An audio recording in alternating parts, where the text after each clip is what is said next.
that the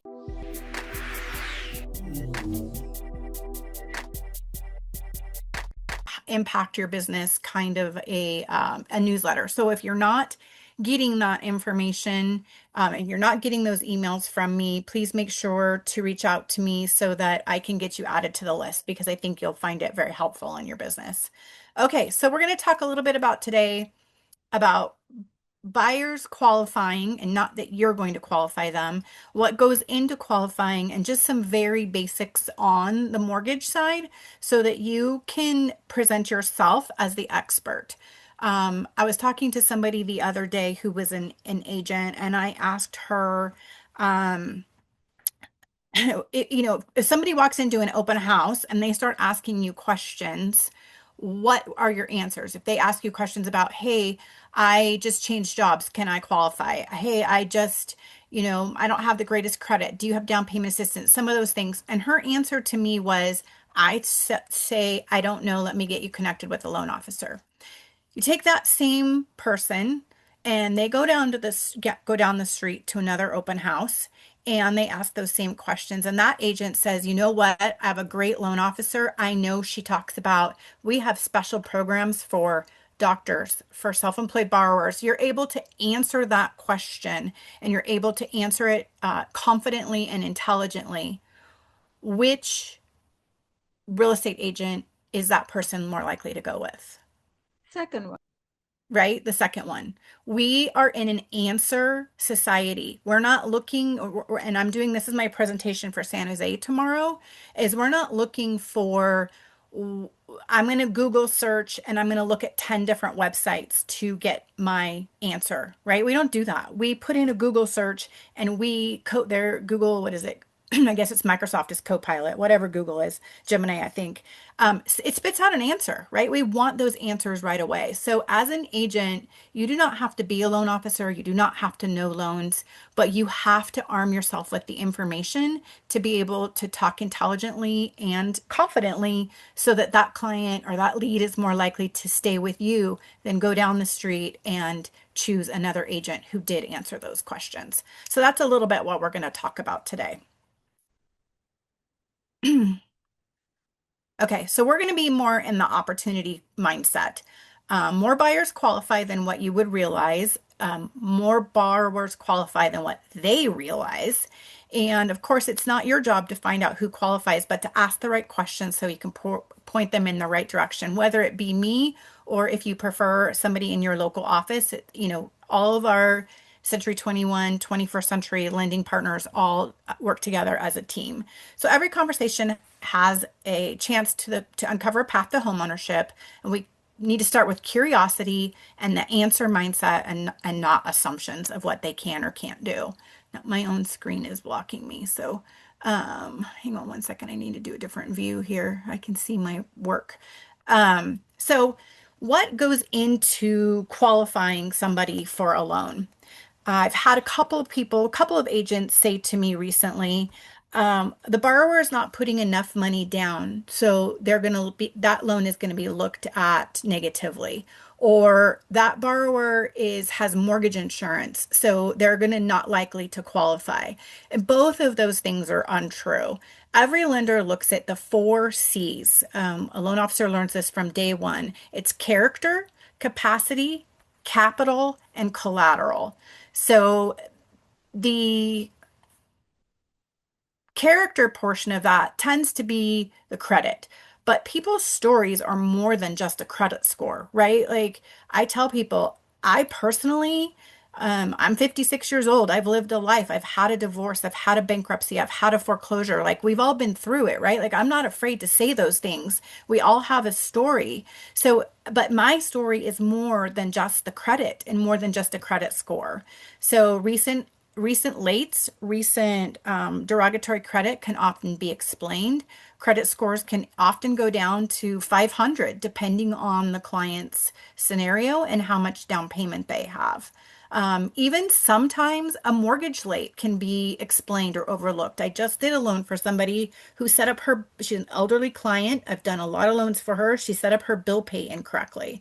And we did a loan that's going to get her out of trouble for a year. and even with one mortgage late, and then next year we're going to refinance her into something a little bit better. Capacity. What is the borrower's capacity to repay? That capacity comes to income. There's several different types of income. It can be traditional employment, it can be self-employment, it can be retirement, it can be retirement income, asset depletion, Social Security, um, all the traditional things, but also a lot of non-traditional things. We have P&L loans now, so prepared profit and loss is what we qualify off of. Bank statement loans, we use 12 months bank statements or 24 months to help them qualify if they're writing off their expenses. A really popular one in the higher income or higher earning areas is asset depletion. They don't want to pull $1 million out of the bank, and they don't, their salary doesn't meet their qualifying needs. So we take their assets, and there's no depleting involved in it. We don't deplete anything, so the term is a little misleading, but we divide it out over 60 months or 24 months or whatever the case may be to give them that income. So, for example, they've got $1 million in the bank, we can count that as income with them not liquidating those funds. Okay, capital. More ways to fund a down payment. We have savings, of course. 401k loans. I just talked about the asset depletion, gifts from family, down payment assistance programs, employer assistance programs. I have one right now. He's a pastor and the church is gifting him monies to buy a house. So there's a lot of different options. If somebody says, I don't really have very much money to put down, okay, great. We still may have loan programs and loan options for you. I just did a loan. I closed it in April.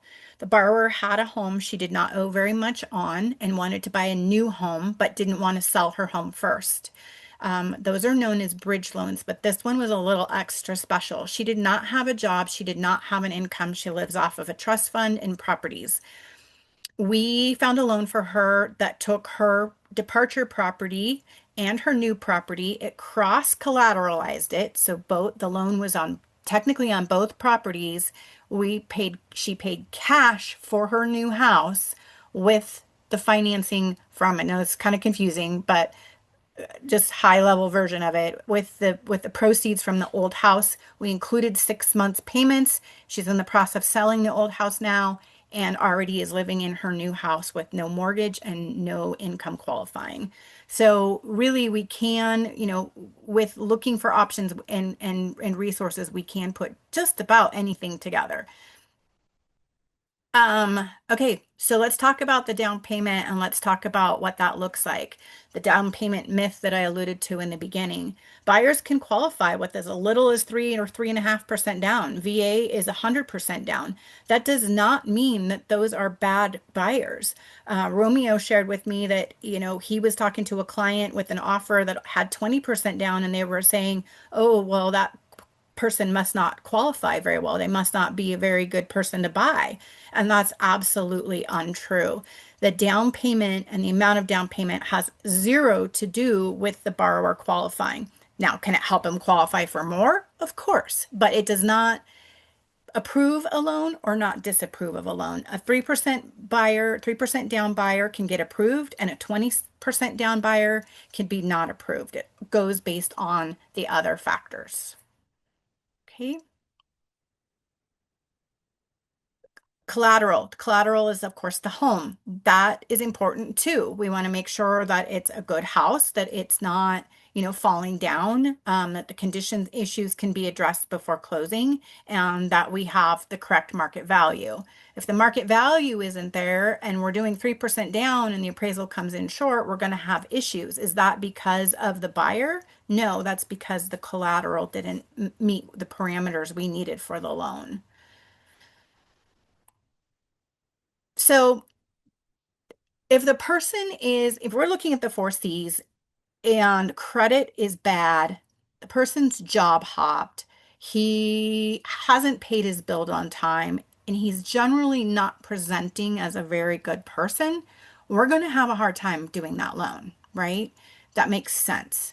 But if a person had situations happen to them that are explainable, if it was a one-time event, if they just changed jobs, oftentimes it used to be you had to be in your job for 2 years to get a loan. That's not the case anymore. It depends on the type of loan. It depends on the type of pay, but that's not does not automatically eliminate them from being able to get a mortgage. So your job as an agent really is listening for the opportunity to create the conversation. What are the questions you're asking and what are their answers or what are they telling you? I don't have much saved. Okay, great. We can do programs with as little as 3% down. I'm self-employed and I write off all my expenses.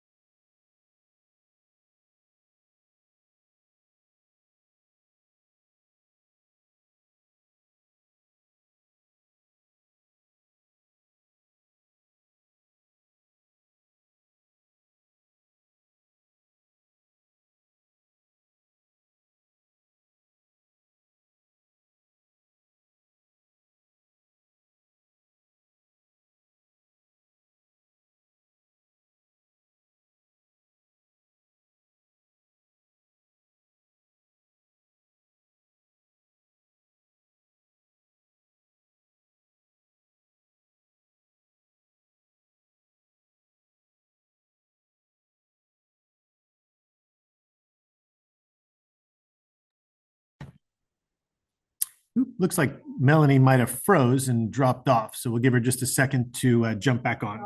This is a forum to help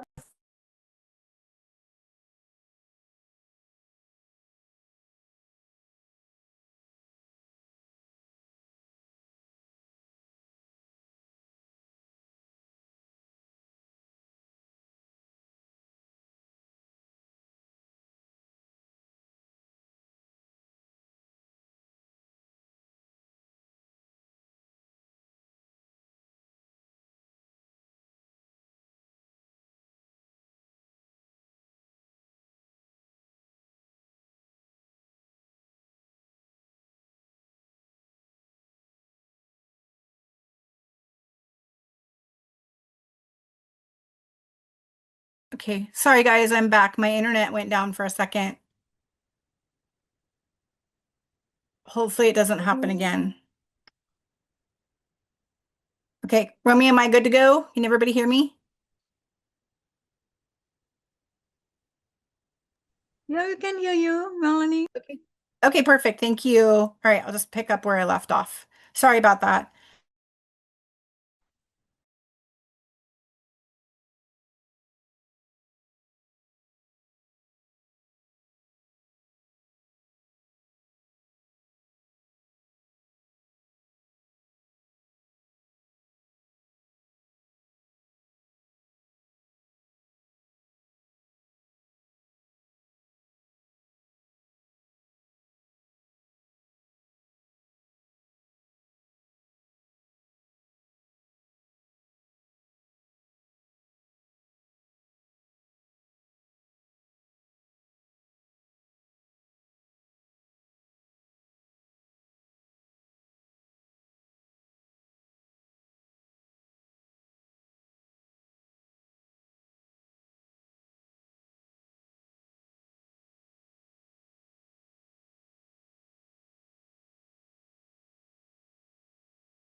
Is the video stopped? I can't hear anything. Yeah, I think Melanie froze. I'm back. I'm back. Oh, You guys. yeah. I'm I having can hear you. sorry. I'm having some major internet issues and of course bad timing, right? I'm going to share one thing and then I am going to actually take my screen off myself off the screen and open to questions because I am not sure at this point that I have enough internet to be on this screen and it might shut off again. I don't know what is going on. It's been fine all morning until, of course, right now, right? So let me find this graphic for you. Um, okay, any questions while I'm looking for this? Basically, I was on the last slide when I cut off anyway, so I was opening to question and answer. While I'm looking for this graphic, does anybody have any questions they want to ask me? Are you able to share the slides with us, Melanie? Yes, if you I was trying to think of getting a list of people who are Y- on the call. Oh, we Um, can put our email in the chat. yes, if I can get a recording of this, put your emails in the chat and I will definitely add you and send the slides out. Thank you, Melanie. You're coming to our office in San Jose tomorrow. Looking forward. Tomorrow. Yes, I am. I'm working on that presentation right now. So that one's going to be a little different. It's going to be more about being the answer for your community. And that's, I'm going. I have a question for you, Melanie. Yeah. So, I deal with a lot of buyers. However, a lot of them, their main concern a lot of the times is like, oh, I just don't want anyone running my credit. So just to confirm, it usually takes, like when you guys as loan officers run the credit, it just takes like 1 point off, right? And I'm turning my video off on purpose, guys. So just so maybe my bandwidth will be a little bit better, although I'm not sure it's going to help. Um, it's 3 to 5 points. And 3 to 5 points. honestly, that is Okay. one of the most annoying things for me because the fact that running your credit is going to destroy your credit is the biggest myth. It was created by Susie Orman. And I used to read her books long before I even got into mortgage, and it's just untrue. And it's just really unfortunate the way our society has gone about things with that. But here's the truth Mhm. about credit reports and pulling credit. Credit reports are now $132 every single one. I don't know about you, but I don't have $132 to pull 10, 12 credit reports every week or more. Do you? Probably not, right? So I'm not running around pulling people's credit. I will sometimes do a one bureau soft pull. A couple of our lenders offer a free credit report. I try not to take advantage of those because I don't want it to go away. Um, but and if needed, I'm having the borrowers pay for the credit report themselves. It's just not a cost that any of us can absorb, to be honest with you.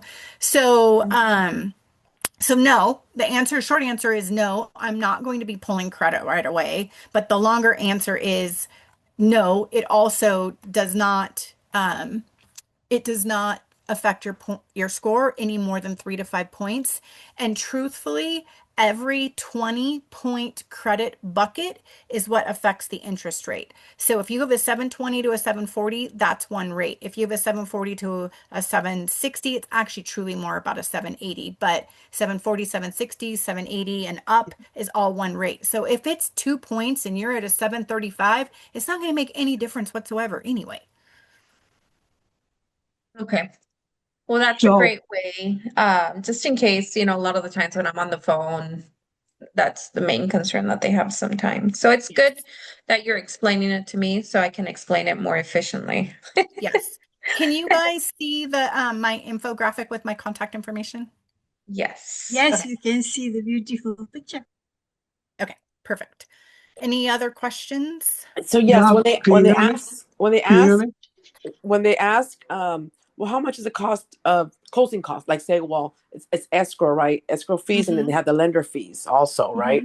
Yes. how do we explain that? How I mean, I don't want to explain it, but just to give a synopsis of like, oh, it's Um, about 2%, it's about 3% of the purchase price or what have you. How do we explain that?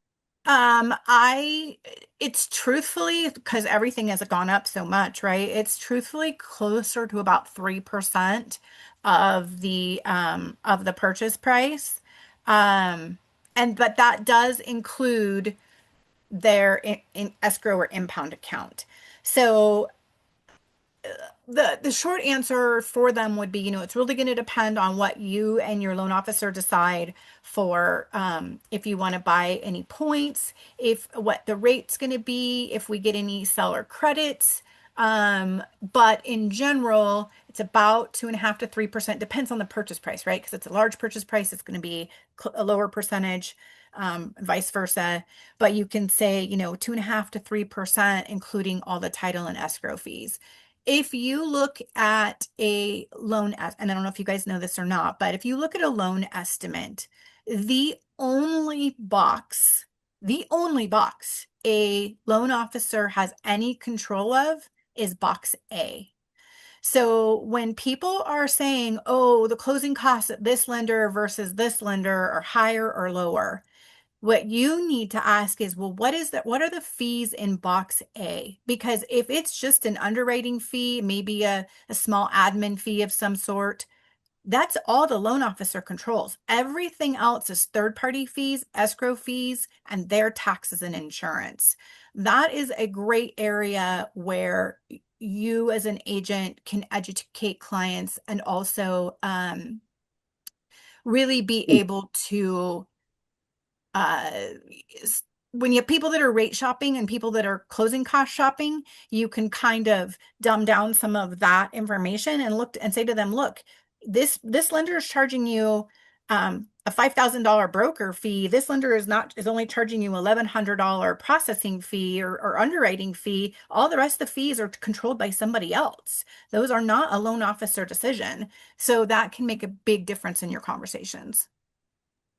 Melanie, could you repeat that, please? It includes escrow, title fees, exclude impound fees? No, in pounds, the only thing a loan officer controls is box A. So everything else is a third party fee, or it's their taxes, their insurance, and their impound account. Can you hear me? Yes. Question for you. If you're hungry for business or the potential client insists that you pay for the credit report, I understand it's expensive. Would you walk away from it or what would you do? I'm that doesn't want to pay for it. Is that what you're saying? Yeah, if they're saying, if you want my business, I want you to pay for the credit report, what would you do? I would probably just upload it to one of the lenders that is offering free credit reports. Okay, you don't walk away from it, is what I'm saying, right? No, no, Okay. it depends on the scenario, right? Like if you've got somebody who's telling me I've got credit issues and stuff like that, it just depends on it just truly depends. I mean, I do pay for some credit reports that I know I'm going to get that back when they do a loan. There's a Right, few of right, them I've right. eaten, but I'm just not every lead by any means. I am not out there pulling credit reports, and I don't think any loan officer is at this point. No, I got you. I agree with you. Yeah. Yeah. Okay. So, question. So, when do you wait to? Because first you want to meet with the client and go over the scenarios, the paperwork, all their taxes and what have you. When is it you would be the right time to pull their credit? Because they're just haven't found the home yet. It might take a month, might make 2 months. How long is the report good for? And when does a lender usually, how can I say it, pull the credit? We'll pull the trigger on that. Traditionally, we pull a credit at pre-approval. Here's the thing. This is the hard part, and this is where it makes it really difficult with the fees that we're facing. I refuse to do a pre-qualification. If a borrower does not want to do a full pre-approval with me, I am not going to send you, my agent, a letter saying that they qualify when I don't know that for sure. I'm not putting my name and not putting my reputation on something that I cannot verify. I have a very, very small fall through rate. I don't even remember the last time, to be really honest with you. I don't even remember the last time I had a borrower that didn't credit qualify after I pre-approved them. I've had a couple that have come close, but we were able to figure it out. I always have a plan and a backup plan. But I want a thorough pre-approval. If they're not willing to have, if they won't allow a one bureau credit pull, or they won't allow a soft pull, or they won't allow anything like that, then I haven't given a full pre-approval, and I'm not going to hand them back to you to go look for a home. Credit reports are good for an average of 90 days. They're good for 120 days, but once we get to that 90-day mark, if it's going to take 30 days to close a loan, we don't want it to expire and then have to repull, because that could be bad. So we generally repull at 90 days. And again, I just work through it on a case by case basis. You know, if somebody tells me, if I know they've got $3 million in the bank, and they've got, you know, I'm referring to a lot of these San Jose clients, and they've got, you know, jobs that are paying $20,000-$30,000 a month, I'm pretty sure they have pretty good credit, and I'm a little bit more laxed than a person who, you know, is telling me that they've had credit issues. So I like I said, I just work through it. So when the Just buyer- so I understand. Go ahead. I'm The sorry, soft but- pull? Yeah. How long, how many sorry. how does that So affect when the the credit? buyer comes, sorry, Zoom user. So when we have a buyer, obviously we need to know the price range, right? And then we have to do a pre-approval, right? So it's kind of difficult for them to be it's kind of difficult, not difficult. It's, you know, it doesn't make sense for us to look for houses, show them houses when we don't know how much they're qualified for. You know what I mean? Absolutely. Yeah, absolutely. Yes. So obviously they need to be pre-approved. I mean, for Correct. me, I'd rather them be pre-approved, because then they're Right. committed. Right. There are some agents that will show them a house or two to kind of get the buy-in, to get the commitment. That is a personal choice on your guys' side. And if we have a lot of questions, it might be helpful to raise hands, and I can call on people Sorry. of each other. But I'm welcome, open to all of these questions as long as my internet lasts. Good suggestion. Bert. Yeah. So you'd you don't want to waste time pre-qualifying. Pre-qualifying doesn't mean anything. You want a pre-approval, correct? Correct. From Yes. the get-go. Correct. Okay. Yep. Because a lot of clients come up with, they'll say, well, I'm pre-qualified. Well, that doesn't mean anything. You're not pre-approved. Right. So Okay. somebody like Rocket, right? Or some of these online lenders, those clients are really most often pre-qualified. That's why you see a big fall through rate with Rocket, or a lot of I don't even know right now, but a lot of these other online lenders that they're not doing a full pre-approval. And sometimes I do the pre-approval and the clients don't like what they hear, and so they go somewhere like that and then end up losing a house. I don't want them to spend any money and then have something fall through for something I should have known. I don't want your paycheck to be at jeopardy because of something I should have known, or should have figured out, right? Like if I'm putting my name on that paper, we're going to find a way to close unless there's something wrong with the property. I have a question, Melanie. Yeah. So when they do have a pre-approval, we're gonna say pre-approval, how long is it good for? Because I get mixed messages, you know, like maybe, I don't know, 3-4 months to 6 months. So the credit, going back to the credit, that the credit is good for 90 days.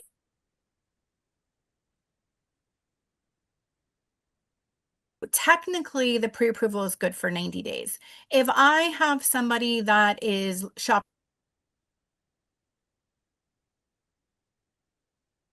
getting serious, let me know and I'll look at their paperwork again. I might have them send me updated pay stubs, redo maybe a one bureau soft pull, and just kind of I'll call it like a recertify them. Sometimes I had a borrower, I've had 3 this year, who came back to me that they've really been shopping for 2 to 3 years. Oh, wow. Information, and I was able to finish their pre-approval in 15-20 minutes, and we moved on with going and finding them a home. Okay, okay. But it's technically good because you broke off. So you said it's good for maybe how many days you said? About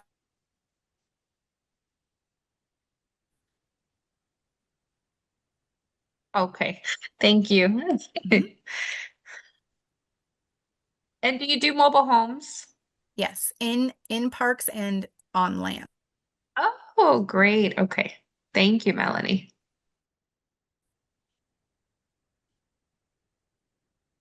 Anybody else? Are you located in the San Francisco Bay Area, Melanie? Am I in the San Francisco Bay Area? Is that what you said? Yes.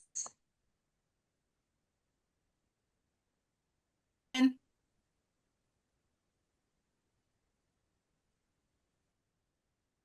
I see people moving, so I'm going to turn off my video real quick. Okay, Shakira, can you ask the question again? Are you located in the San Francisco Bay Area? Where are you located? So physically, at this very moment, I am in Susanville, California, up in the boonies, but typically I am, after the summer is over, I will be more in the Sacramento area.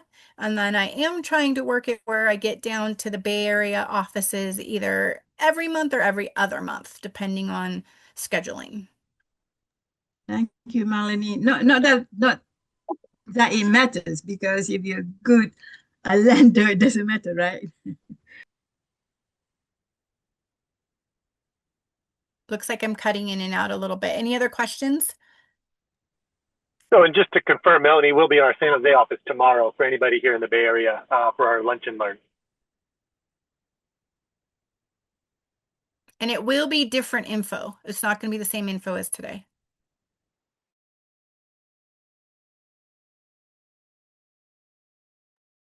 Thank you, Melanie. I will be calling you for any future buyers.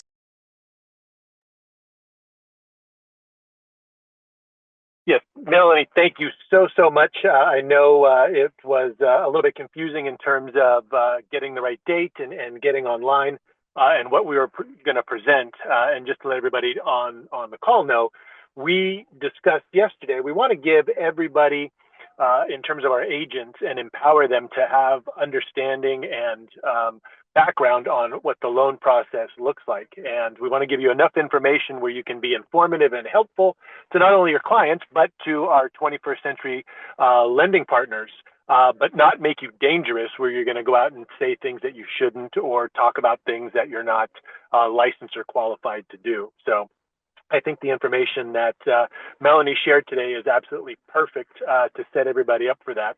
And really thank her for jumping on, and we will do this again and offer more sessions on the lending side of things. As we mentioned, Melanie will be in person in our San Jose office tomorrow, so anybody here in the Bay Area, please come and see us and join us for the lunch and learn at noon. For everybody else, if you do have more questions, please put them in the chat or unmute and let Melanie know. But just as a reminder for anybody that is interested in joining our 90-day calendar, Monday through Friday, we will send you a new task for the next 90 days. And with that task, we will give you everything you need in order to complete it, including videos, links to websites, how-to guides, step-by-step processes, full examples. So anything and everything you need to complete those tasks, and those tasks are designed to take the question out of your daily sort of regimen of what should I do today. So if that's something that's of interest to you, simply put your name and email address into the chat and we will get you set up straight away. For everybody else, if you have more questions, feel free to unmute and ask Melanie. Melanie, thank you so much for being here. And for anybody else, we'll give you back your Wednesdays and turn it back over to live prospecting. Thank you, Romeo. Thank you, Melanie.